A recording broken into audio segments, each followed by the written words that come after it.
So I can say we will see more cases and things will get worse than they are right now. That was a stark assessment from a top U.S. health official on Wednesday about the coronavirus epidemic spreading across the country. Dr. Anthony Fauci of the National Institutes of Health testified before a congressional panel as the number of confirmed coronavirus cases in the U.S. crossed 1,000.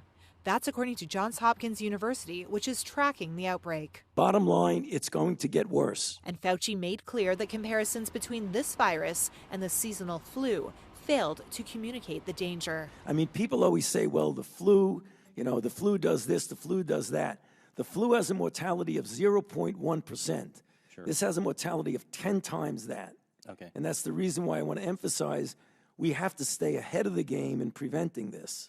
Over 30 people have died from the disease in the U.S., most of them in Washington state alone, which on Wednesday banned gatherings of more than 250 people in 3 counties around Seattle. Parades, concerts, festivals, conventions, fundraisers, and similar activities of that dimension are prohibited as we go forward. Governor Jay Inslee said he may soon close schools to slow the spread of coronavirus in a state suffering the deadliest outbreak in the United States.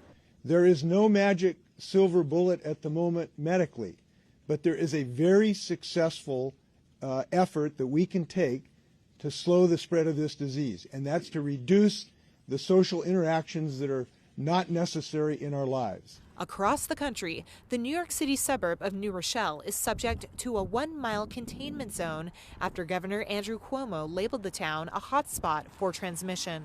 On Wednesday, Cuomo announced he'd contracted with 28 private sector laboratories to ramp up coronavirus testing in the state. Cuomo said testing was critical to getting a handle on the outbreak and faulted the federal government for failing to meet the public need. Frankly, we're not in a position where we can rely on the CDC or the FDA to manage this testing protocol. San Francisco announced a 2-week ban on gatherings of more than 1,000 people in a bid to slow the virus. The Golden State Warriors on Wednesday said they plan to hold their Thursday home game without spectators. And the NCAA president said its March Madness basketball tournament also won't be played in front of crowds. Spectators will be restricted to essential staff and some family members only.